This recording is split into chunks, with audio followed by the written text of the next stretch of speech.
Well, happy Sabbath. Happy Sabbath, Mario.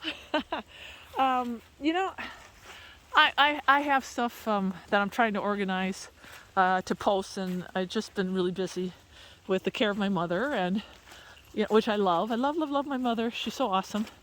But as I was walking and talking to the Lord, and kind of going over,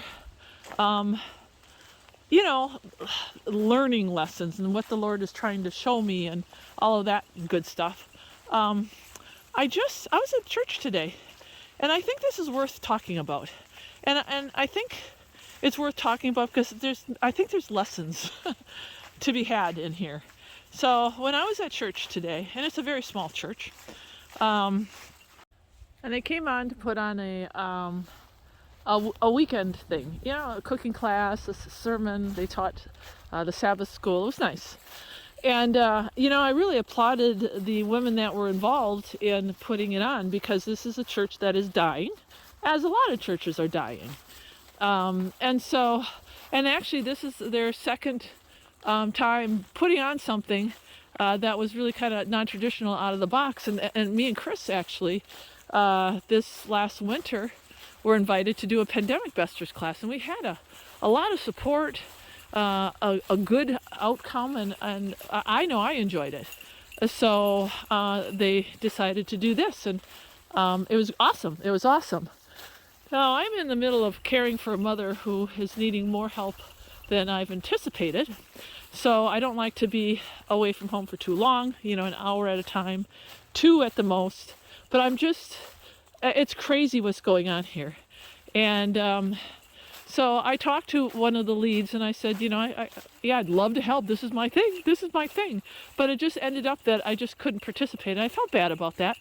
But, loving sisters and brothers understand that family, in this instance, really comes first. I just wasn't able to participate. But I was there for Sabbath, and it was good. It was really nice. Now, today in church, and the reason why I'm sharing this is I really hope that it will encourage those people who are out there, who want to step outside the box in their churches, who other missionaries, besides myself, people who find that, they're out there doing a lot of work, and there just doesn't seem to be anybody who wants to help, and you're the only one, and you can become discouraged.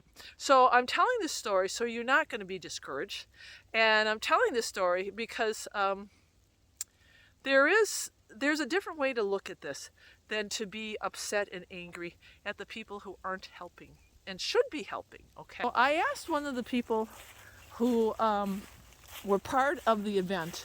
I was standing outside the foyer after Sabbath school, and I said, "Oh, hey, how you doing?" I said, "How did the event go, like Sunday and everything?"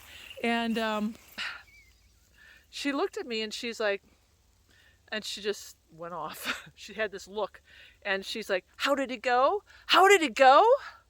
That's really kind of how she said it. And she's like, "Oh, it was great. Just great. In spite of the lack of support, nobody showed up from the church. Nobody helped. We were on our own." And then it just started spewing out of her. And I thought, whoa.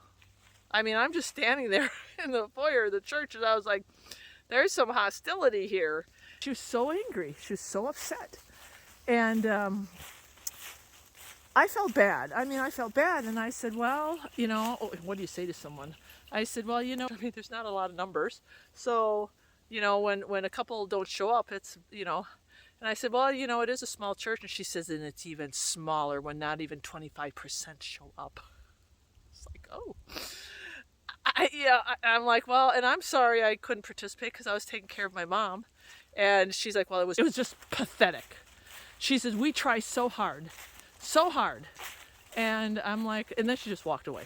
She just walked away. And I just felt like I was being attacked. Like, did I do something wrong to her? But that's what anger can do. Misplaced anger, really. Because and then she comes out of the bathroom, and she comes up to me, and then she's like,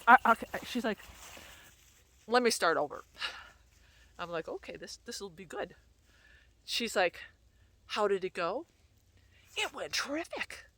It was outstanding. I said, oh. I said, well, there you go. I'm trying to be like positive about it because she still was very sarcastic. And I said, well, how many people showed up? She said, well, just so you know, we had 2 non-Adventists, 2 young men from the community showed up. And I said, oh, that's awesome. I said, that's awesome. And she said, and we gave them recipes. And she said, and then I had another friend. I think she said she had another friend show up. She said, well, she was my friend, but she came too. And I said, well, that is so terrific. I said, Ellen White talks about it, even if one person shows up. I said, that's terrific. I mean, that really is terrific. And I said, then if you do it again, then 2 show up, and maybe you do it again, and then another month, and then you get 4 people. I said, do you see? And she kind of looked at me like, I don't know, maybe I was being too positive for her, but I said, I said, you know what, I'm going to tell you something. I said, do you think I get any support when I'm out there doing my missionary work? I said, I'm going to tell you something. I have 0 churches supporting me. 0. I'm on my own. I said, I don't get no help from no church. I said, don't expect it from the church, because then you won't be disappointed. We all know what the church people are supposed to do, and we also know that they're not doing it. So why be disappointed? And the bottom line is, they have the message. The people out there don't. And those are the people that matter. I don't care if it's 1 person or 2 people. They come in, you give them the message. I said, you did something for God's kingdom. So I said, don't be so disappointed. I said, when I worked at Black Hills, I said, I'm just going to tell you, me and my friend, we went out there and we ministered. And they were so upset that we were doing missionary work outside of Black Hills. We didn't get no support. I said, we got 0 support. How do you think that made me feel? Yeah, but you know what? I did it anyway. And you know what? And then when I ended up leaving Black Hills, I was blessed. But I didn't give up because of lack of support. I said, you know what? You guys are doing a terrific job. Don't expect that help. And I said, the other thing, you guys pulled it off, right? And she's like mumbled a little bit, and I'm like, you pulled it off, right? You had help. Apparently you had plenty of help, because here you are today. And it all went well. So I said, just be encouraged. This is the lesson. Without you guys having to go through what I just went through, because I guess I was just asking the wrong person at the wrong time, standing in the wrong place. And it wasn't fun being the brunt of that, but I will tell you, don't be discouraged. Especially those of you who have a heart for service. We are all called, but not all come up to the call. Remember that. Here I am, Lord, take me. There's not a lot of people who are willing to do that. So, and churches, we please remember, we are the Laodicean church. And what did Jesus say? He'd rather us be hot or cold than lukewarm. And this is what happens to the churches that are lukewarm. If you're out there doing service, whatever that service is, don't be discouraged.